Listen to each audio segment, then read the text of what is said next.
அனைத்து என் தமிழ் உறவுகள் அனைவருக்கும் என்னுடைய வணக்கம். ஒரு வாரங்களுக்கு முன்பு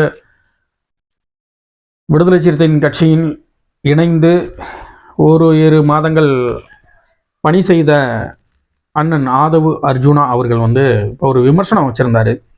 தலைவர் விடுதலை சிறுத்தையின் கட்சியின் தலைவருக்கு பின்னால், தலைவருக்கு பிறகு வெறும் 20 உறுப்பினர்கள் மட்டுமே இருக்கிறாங்க, மற்றவர்கள் எல்லாம் தாவேக்காவில் இணைஞ்சிட்டாங்க, எங்களை பின்னாடி வந்துட்டாங்க அப்படின்னு சொல்லி அண்ணன் ஆதவ அர்ஜுனா அண்ணன் சொல்லியிருந்தாங்க. என்னை விட வயதுக்கு மூத்தவர் ஒரு 4 வயது தான், அவ்வளோதான். அவர் 82, நான் 86, அவ்வளோதான் டிஃப்ரெண்ட்டு. இருந்தாலும் கூட அவருக்கான அரசியல் திமுகவில் சில அரசியல் வழிகாட்டியாக செய்திருக்கிறார். ஆனால் எந்த கட்சியிலையும் இணையவில்லை.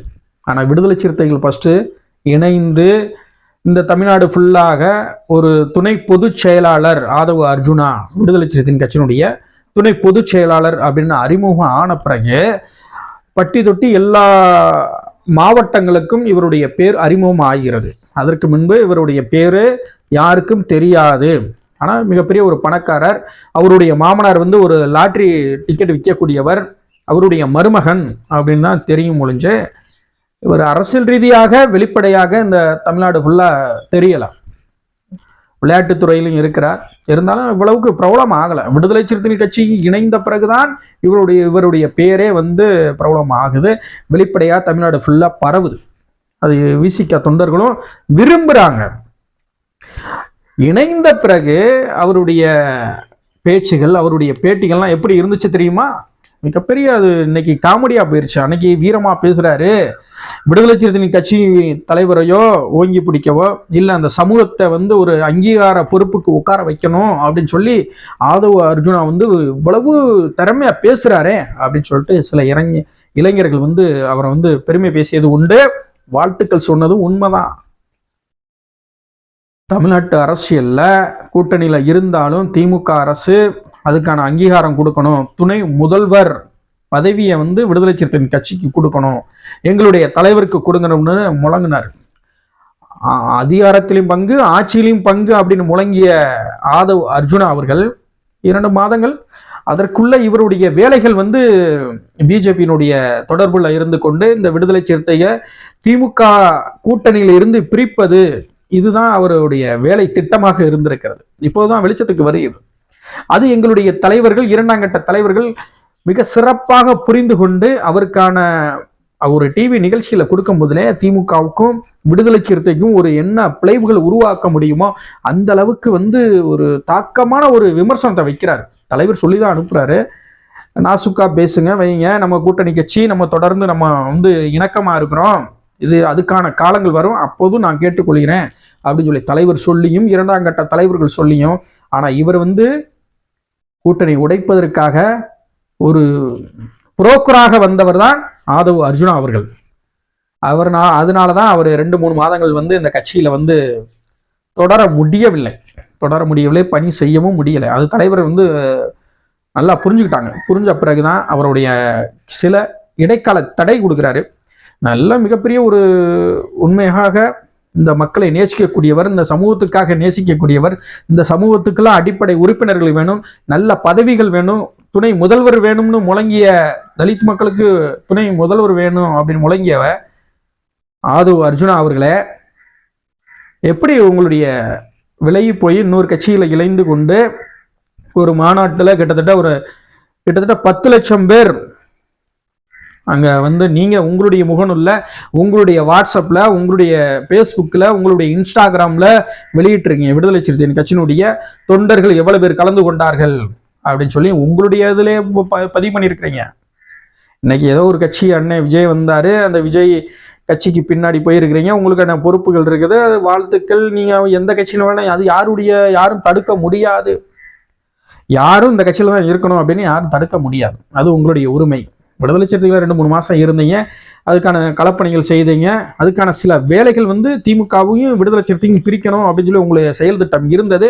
ஆனால் உங்களால் அது செயல்படுத்த முடியவில்லை. அது எங்களுடைய தலைவர் தெளிவாக இருந்து கொண்டார். போன பிறகு இப்போ நீங்கள் என்ன பேசுனீங்க? விடுதலை சிறுத்தை கட்சிக்கு பின்னாடி, தலைவருக்கு பின்னாடி வெறும் 20 பேருக்குலாம் இருக்கிறாங்க. எல்லா தொண்டர்களும் இங்கே வந்துட்டாங்க. ஏய் ஆதவ அர்ஜுனா அவர்களே, ஒன்னே ஒன்று சொல்கிறேன். விடுதலை சிறுத்தை கட்சியிலிருந்து தாவேக்காவுக்கு வந்து உங்களுடைய கட்சிக்கு, நீ போயிருக்கிற கட்சிக்கு உன்னை மாதிரி புரோக்கர் இல்லை, ஒரு அங்கீகாரம் கிடைக்கல, அங்கே ஒரு எம்பி சீட்டு கிடைக்கல, எம்எல்ஏ சீட்டு கிடைக்கல அப்படின்னு சொல்லி தாவி வேற கட்சிக்கு போகக்கூடிய சுயநலவாதிகள் விடுதலை சிறுத்தைகள் கிடையாது.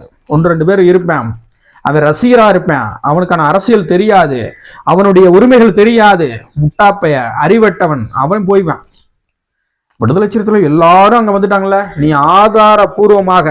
ஆதாரபூர்வமாக ஒவ்வொரு மாவட்டத்துல எந்த ஒன்றியத்துல விடுதலை சிறுத்தைகளின் கட்சியில வந்து 5 வருஷம் பயணம் செஞ்சார், 10 வருஷம் பயணம் செஞ்சார், 20 வருஷம் பயணம் செஞ்சார், அந்த கட்சியை விட்டு விஜய் பின்னாடி ஒரு நடிகர் பின்னாடி வந்து விட்டார் அப்படின்னு ஆதாரத்தோட நிறுவி ஆதவ அர்ஜுனா அவர்களை நிரூபிச்சுட்டேன்னா இந்த பாதி மீசி எடுத்துக்கிறேன். 1-2 பேர் போவேன். இது கொள்கை கட்சியா? இந்த சமூகத்துக்காக எவனும் உதவ மாட்டான். இப்ப நீ விசிகாவில் இருக்கிறப்ப திமுகவை என்னன்னா விமர்சனம் பண்ண. இன்னைக்கு தாவேக்கா ஒரு புது கட்சி, இன்னும் அரசியலை சந்திக்கவே இல்லை, ஆனா அரசியல்ல சம உரிமை கொடுக்குறான்றாங்க. அதுல உன்னால பேச துப்பு இருக்குதா? தலைவரை விஜய் அண்ணன் அவர்களே, நீங்க முதல்வர் ஆயிருங்க. அடுத்து வரக்கூடிய இந்த தேர்தலில் நம்ம ஒரு வேலை செய்யிச்சிட்டோம்னா இதுல தலித்து தான் துணை முதல்வரா இருக்கணும், இல்ல ஒரு மந்திரி இருக்கணும், இந்த தலித் சமூகத்துல இருக்கணும் அப்படின்னு உன்னால பேச தகுதி இருக்கா? அதுக்கான தெம்பு இருக்கா? தக்குறிப்பையில உனக்கு தெம்பு இருக்கா? ஏன்னா சாதாரணமா என்னமோ கடந்து போயிடும் நினைச்சுக்கிட்டியா? விடுதலை தலைவர் வந்து சாதாரண உழைப்பு கிடையாது. சும்மா நீ குரங்கு தாவிக்கிட்டு திருற மாதிரி ஒவ்வொரு கட்சிக்கும் தாவிட்டு போறது கிடையாது. நாங்க வந்து கொள்கை ரீதியா இருக்கிறோம், மக்களுக்காக உழைத்து கொண்டு இருக்கிறோம்.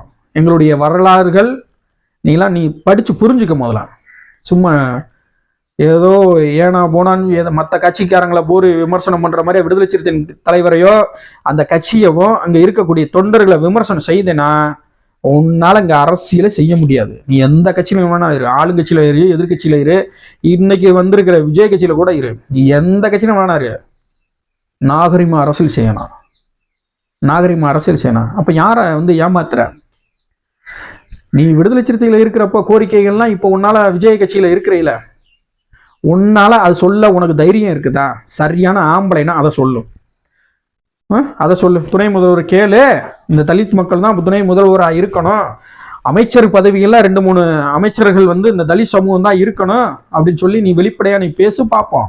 இங்க எல்லாமே ஜாதி தான். இங்க தண்ணி தொட்டியில மலத்தை கலந்தானே, உடனே நான் விஜய் வந்து அங்கதான் போவாரு, நான் கூட்டிட்டு போவேன், மயிரை புடுங்குவேன் அப்படின்னு சொன்னீங்க. அங்க போயிட்டாரா விஜய்? போயிட்டாரா? உன்னை கூட்டி போயிட்டியா? யாரடா ஏமாத்துறீங்க? டேய் சும்மா பண்றீங்க? சும்மா நாங்கள் எங்களுடைய அரசியலை நாங்கள் செஞ்சுக்கிட்டு இருக்கிறோம். எங்களை சீண்டம் நினைச்சேன்னா எவனாலையும் முடியாது. இப்போ 30ஆம் தேதி நடந்திருக்கு.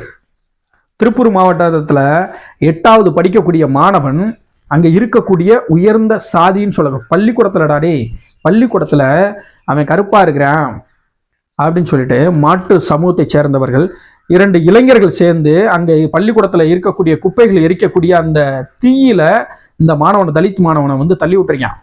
கை காலு எல்லாம் வெந்து போய் அந்த தாங்கவே முடியாத அந்த வெந்த உடலோடு ஹாஸ்பிட்டல்ல இருக்கான். அங்க போய் பாருங்க. அன்னை விஜய் கட்சி அண்ணன் அவர்களே, தாவேகா கட்சியை சார்ந்தவர்கள், இந்த ஆதவ் அர்ஜுனா என்ற மூதேவி போய் பாரு. அங்க போய் பாரியா? போய் பார்த்தியா? உன்னுடைய நிர்வாகிகள் யாராச்சும் போனாங்களா? அங்க யார் போராடிக்கிட்டு இருக்கிறா? விடுதலை சிறுத்தைகள்லாம் போராடிக்கிட்டு இருக்கோம். இங்க எல்லா இடத்துலையும் ஜாதி இருக்கிறது. உன்னுடைய கட்சியில நீ சேர்ந்திருக்க கட்சியிலே பொறுப்பு வேண்டும் என்றால் பல லட்சம் கொடு. இந்த சாதி வகுப்பை சேர்ந்தவர்களும் இந்த பொறுப்புல இருக்கணும் அப்படின்னு சொல்லி வெளிப்படையாக இன்ஸ்டாகிராம்லயும் பேஸ்புக்லயும் வெளியிடுறாங்க. இதெல்லாம் மூஞ்சிய கொண்டு எங்க வைப்ப? வெக்கம் இல்ல? வெக்கம், ரோசம், மானம் இருந்தா விடுதலை சிறுத்தை கட்சியை வந்து எவனும் பேச மாட்டான். இங்க சாதி வெறி பிடித்த நாய்கள் தான் பேசுவான். அந்த மாணவனை தீயில கறிக்க விட்டு இன்னைக்கு ஹாஸ்பிட்டலா இருக்கான். இன்னொன்று, விழுப்புரம் மாவட்டத்தில் வந்து ஒரு இளம் பெண்ணு 22 வயசை சேர்ந்தவர்கள், அவங்க படிக்கிற காலத்துல இருந்து நட்பா இருந்திருக்காங்க. பெண்ணு வந்து தலித் சமூகத்தை சேர்ந்தவர்.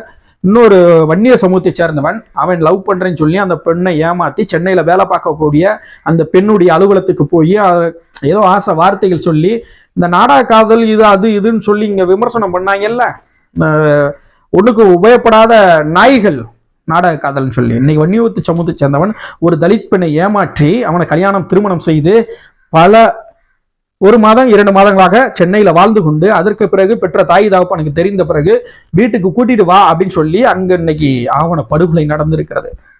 3 மாதம் தான் இருக்குது. அந்த பெண் கல்லூரி படித்த மாணவி, சிறப்பான பெண், நல்ல பெண். இப்படி எவன்டா ஏமாத்துறது? இந்த தலித் சமூகத்தை சேர்ந்தவன் தான் ஏமாத்துறானா? இன்னைக்கு நிறைய தற்கொலைகள் எல்லா மாவட்டத்திலும் பேசிக்கிட்டு இருக்கான். காசுக்காக நம்மளுடைய பெண்ணை அப்படியே வலை வீசுறாங்க, அப்படி இப்படி இன்னொன்று சட்டங்களை கொண்டாடுறாங்க, அப்படி இப்படின்னு உமால அப்படியே அள்ளி விட்டுக்கிட்டு இருக்கான். தாயோலி பயிலாம் வெக்கம் இல்லையா? இங்க நடக்கக்கூடிய இந்த தலித் சமூகத்துக்கு எதிராக நடக்கக்கூடிய கொடுமைகள்லாம் உங்களுக்கு கண்ணுக்கு தெரியுதா தெரியலையா? இங்க யார் ஏமாத்துறா? யார் ஏமாத்துறா? இந்த மாணவிக்கு உங்களால பதில் சொல்ல முடியுமா? ஒரு வன்னியர் சமூகத்தை சேர்ந்தவன் தான் ஏமாத்திருங்க. அவனுடைய பெற்றோர்கள் வரதட்சணை கொடுமைகள், நகை இத்தனை பகம் வேணும், இவ்வளவு சீரு இதுக வேணும் அப்படின்னு சொல்லி கொடுமைப்படுத்தி 1 மாதங்களாக தாங்க முடியாமல், அதை ஏற்றுக்கொள்ளவும் முடியாம அவங்க பெற்று அந்த யாரை லவ் பண்ணி கட்டிட்டு வந்தானோ அவனுடைய பெத்த தாய் தகப்பன் கணவனை சேர்ந்து தூக்கில் ஏத்தி கொண்டுட்டாங்க. அந்த பெண்ணுடைய உயிர் இன்னைக்கு போச்சு. 2 நாளைக்கு முன்னாடி 30ஆம் தேதி 1 நடந்திருக்கு, 1ஆம் தேதி 2ஆம் தேதி 1 நடந்திருக்கு. விழுப்புரம் மாவட்டம், திருப்பூர் மாவட்டம். இதுக்கெல்லாம் எவனாச்சும் வாய் திறப்பானா? இல்ல அந்த ஆதவ அர்ஜுனா வாய் திறப்பானா? எவ்வளவு கொடுமைகள் தான் நடந்துகிட்டு இருக்கு. ஒவ்வொரு கிராமத்துல என்னடா நடந்துகிட்டு இருக்க? நீங்களா ஒரு கிராமத்துக்கு போயிருப்பீங்களா? அங்க என்ன அநீதி நடக்குது, இந்த சாதிக்கு எதிராக கொடுமைகள் நடந்திருக்குன்னு விஜய் என்ன பேசுவாரா? யாரடா ஏமாத்துறீங்க டேய்?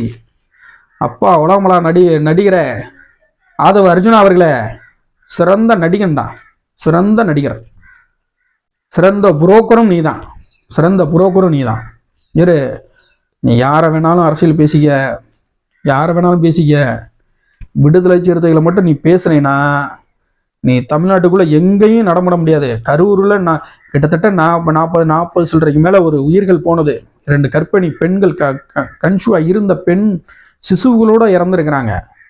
அங்கெல்லாம் போய் பார்க்க துப்பு இல்லாத ஆதவ அர்ஜுனா விடுதலை சிறுத்தையின் கட்சியினுடைய தலைவரை விமர்சனம் செய்வதற்கு உனக்குலாம் என்ன அருகதை இருக்குது?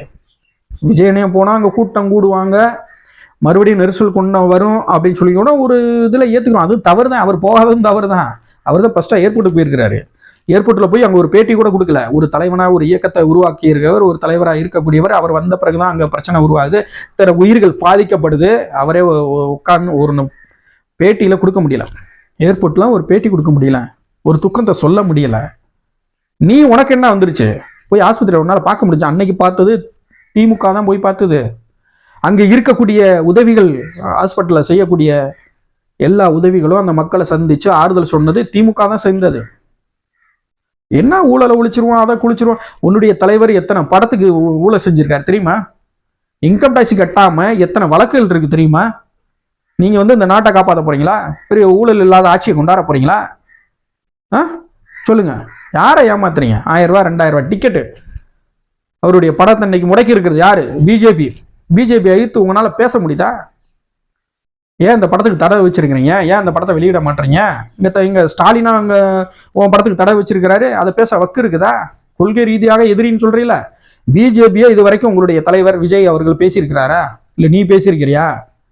திமுக தான் உங்களுடைய எதிர்ப்பு. திமுக தான் இங்க ஆட்சி செய்யுது. நீங்க ஏதோ பகல் கனவு கொண்டுகிட்டு இருக்கீங்க. சில பெண்கள்லாம் இன்ஸ்டாகிராம்ல பேசுறாங்க, தளபதி விஜய் அவர்கள் நிக்கிற தொகுதியில் அண்ணன் ஸ்டாலின் அண்ணன் நிக்கட்டும், ஜெயிச்சுட்டா நான் அப்படி பண்றேன் இப்படி பண்றேன் அப்படின்னு சொல்லி சில பெண்கள் பேசுறாங்க, சில ஆம்பளை ஆளும் பேசுறாங்க.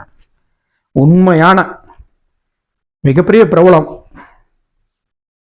திரையுலகில் சூப்பர் ஸ்டாருக்கு பிறகு விஜய், இளைய தளபதி ஐயா மு.க. ஸ்டாலின், திமுகனுடைய தலைவர், இன்று வாழக்கூடிய எத்தனை விமர்சனங்கள் இருந்தாலும் இன்னைக்கு தமிழ்நாட்டை ஆளக்கூடிய ஒரு முதல்வர், அவர் நிற்கிற தொகுதியில் இன்னைக்கு நான் சவால் விடுறேன். தாவைக்கா நிர்வாகிகளுக்கும் சவால் விடுறேன், தலைவருக்கும் கொடுக்குறேன், இந்த ஆதவ அர்ஜுனா புரோக்கருக்கும் நான் சொல்றேன். ஐயா ஸ்டாலின் நிக்கிற தொகுதியில இளைய தளபதி விஜய் நின்று டெபாசிட் மட்டும் வாங்கிட்டாருன்னா நீ என்ன சொன்னாலும் நான் கேட்டுக்கிறேன், என்ன சொன்னாலும் கேட்டுக்கிறேன். என்னடா யாரடா ஏமாத்துறீங்கடி? இங்க ரசிகர் கூட்டம் என்பது ஒரு ஒரு லெவல், அவ்வளவுதான்.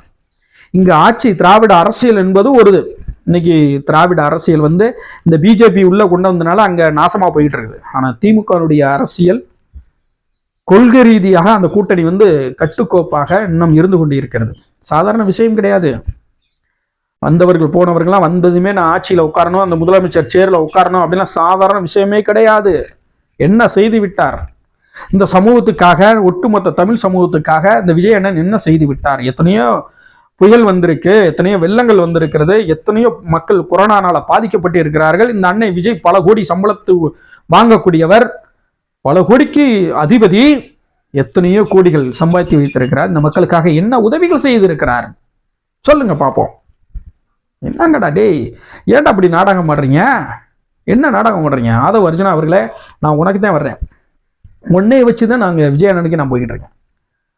ஏதோ ஒரு கட்சிக்கு போனோமா, அங்கே கொடுக்குறத வாங்கினோமா, அதோட நில்லு. கொள்கை ரீதியாக சும்மா அந்த காசு பணத்துக்காகவோ சீட்டுக்காகவோ எந்த இடத்துலையும் நாங்கள் நிற்க மாட்டோம். விடுதலை சிறுத்தை என்பது கொள்கை ரீதியாக களமாடுவோம். என் தலைவரை வந்து எவன் விமர்சனம் செய்தாலும் கருத்தியல் ரீதியாக அவனை தோலை உரித்தே ஆகும். வேங்க வயலுக்கு போறேன்னு எங்க தலைவரை கூட்டி போறேன்னு சொல்லி விஜய் எந்த இடத்துல போனாரு? இப்ப எத்தனை மாசம் ஆச்சு நீ போய் அந்த கட்சிக்கு தாவியே? எத்தனை மாசம் ஆச்சு போயிருக்காரா? திருநெல்வேலி நாங்குநேரியில ஏன் அந்த மாணவருக்கு வந்து குரல் கொடுக்கல? விஜய் அவர்கள் ஏன் குரல் கொடுக்கல? நீ ஏமாத்திக்கிட்டு இருக்க. ஏதோ ஒரு அறிவு இல்லாதவன், புத்தி இல்லாதவன் என்னுடைய சமூகத்தில இருந்து உன்னுடைய கட்சிக்காக, உன்னுடைய ரசிகர் கூட்டத்திற்காக நிற்பான்.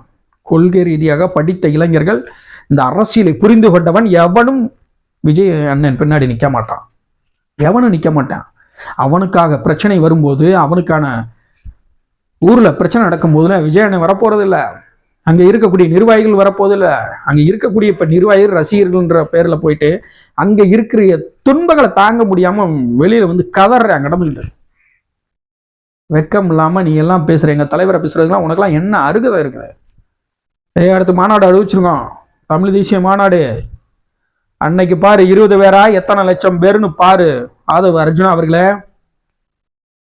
கவனமா பேசிக்க, இல்ல வேற மாதிரி ஆயிரும்.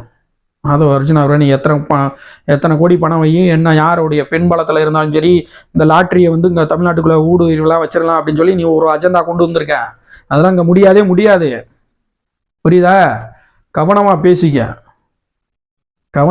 அந்த மாநாட்டில் எத்தனை லட்சம் பேர் கூடுறான்னு பாரு. சும்மா வாய்க்கு வந்தபடி வீடியோவில் பேசுறது, வைக்கிறது, கைதட்டுக்காக பேசுறதெல்லாம் கைவிட்டுரு. உண்மையான அரசியலை பேசு, உண்மையான மக்களுக்கான அரசியலை பேசு. பிசிகாவில் இருந்த குரலை இன்னைக்கு கொடுத்துக்கிட்டு இருக்க, விஜய் பின்னாடி வந்த பிறகு கொடுத்துக்கிட்டு இருக்கியா? அந்த லெவலில் பேசிக்கிட்டு இருக்கியா? அப்போ உன்னுடைய பிரச்சனை என்ன? யாருக்காண்டி வேலை செய்யற? பிஜேபிக்காண்டி வேலை செஞ்சுக்கிட்டு இருக்க. திமுக கூட்டணியிலிருந்து விடுதலை சிறுத்தையை ஒதுக்கிட்டா ஏதோ ஒரு பிரச்சனையை நமக்கு தூண்டி விட்டு தலைவரை விமர்சனம் பண்ணி நம்ம வெளியில கொண்டு வந்துட்டோம்னா திமுகவை ஈஸியாக நம்ம வந்து கடந்துடலாம், பிஜேபி உள்ள கால் ஊன்றிடலாம் அப்படின்னு சொல்லி ஒரு புரோக்கரா நீ வேலாத்துக்கிட்டு இருக்க. அது முடியாது ராஜா, முடியாது. உன்னை வந்து வன்மையா கண்டிக்கிறோம். அடுத்த மாநாடு பாரு, எத்தனை லட்சம் பேர் கூடுறோம்னு. விடுதலை சிறுத்தை மாநாட்டில் எத்தனை பேர் லட்சம் பேர் கூடுறோம்னு. நான் அடக்கி பேசு. மற்ற கட்சியை நீ விமர்சனம் பண்ணி என்ன வேணாலும் பேசி, கண்டுக்கிற மாட்டோம்.